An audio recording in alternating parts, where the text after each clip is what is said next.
Hello, this is Jeremy. I'm doing well. How are you today?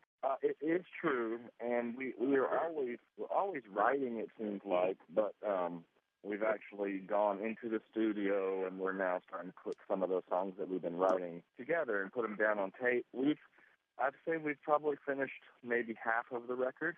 We've recorded about five new songs. I don't know. We've been so busy lately, traveling everywhere, all over the world. We just got back from Japan a few weeks ago, and we're heading to Germany on Thursday, and then back here and all over the States, and then back to Germany, and then to see you guys on the 22nd.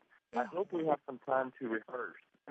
Yeah, maybe we can try to practice that sound check or something. Oh, new music that I'm listening to? I'm listening to a band called Hurricane Bells from Brooklyn, New York. And it's just one guy, and he records everything himself and plays all the instruments himself and writes all the music himself. It's pretty fantastic. He records his music in his living room, and he plays every instrument. So he's like, "Hey, I played some drums today. Check this out." Like we've been on tour with him. We're buddies, and he sends me some new music every now and then to test it out. And he's just a really artistic, very talented guy. So check out Hurricane Bells.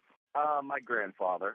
My grandfather was a guitar player, and he would always sit around playing his guitar and singing stuff to his grandchildren. And so it was always just kind of a musical environment every time we got to our grandfather's house. And I think that's probably what originally led me into music. And, music is such an escape for everyone. You could throw your headphones on and just kind of fly off into another land almost sometimes. So my grandfather was definitely one of my first influences, but nowadays just listening to all kinds of music, from opera to jazz to rock to country music. I mean, I try to take an influence from a little bit of everything now. Well, that was our singer that got invited to do that, Justin. He was able to reach out to like 5 or 6, 7,000 new kids a night by going on this tour with Stephanie Meyer. And we made a lot of new fans that way. And we also brought her a lot of fans too, but her books are so huge worldwide. It's like we were just honored to be able to, have our singer go out there and sing some of his songs. That she would talk about her book, and then she would talk about how a song affected the way she wrote this part of the book. And she'd say, "Well, here's a song that I was listening to while I wrote this book," and Justin would play the song on his acoustic guitar. And we made lots of young fans that way. It was very good for our career. I'm not really into fairy tales.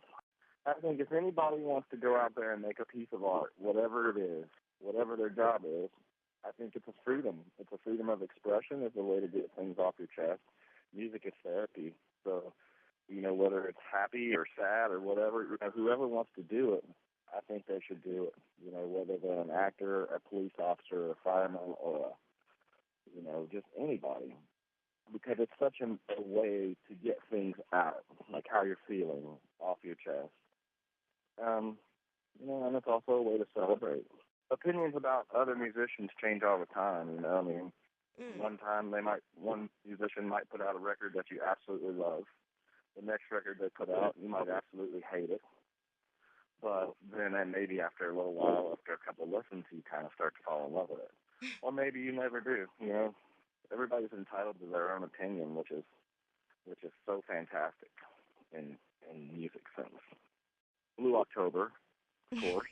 Thank you for being our fans in the first place. I hope we come over there and there's not like, I hope there's some people there, because we've never been to Russia or Moscow even, and so we have no idea if we even have fans there. So, we could show up and there could be like 2 people in the audience.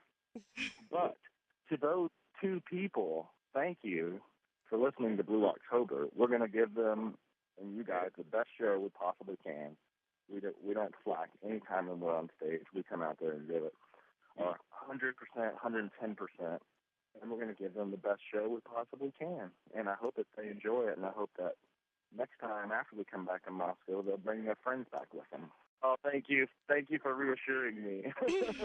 We're really excited to come to Russia and Moscow. This is, to be able to travel the world doing what we do and see all these different places and different people's customs and traditions, it's really cool. Very amazing. I have a friend who just came back from Russia, and she told me, we know that vodka is a very, it's a traditional drink over there, but I had no idea how much vodka is actually drank over there until she told me there's like a glass of vodka at every dinner, and um, I don't know a lot about Russia, so I can't wait to learn. I hope to come soon too, and if you call us and ask us to come to the radio, we will come to the radio. Thank you very much. Thank you for your time and for the interview. We look very forward to meeting you over there. Okay, you take care of yourself. You too. Okay, bye bye. Yeah, bye bye.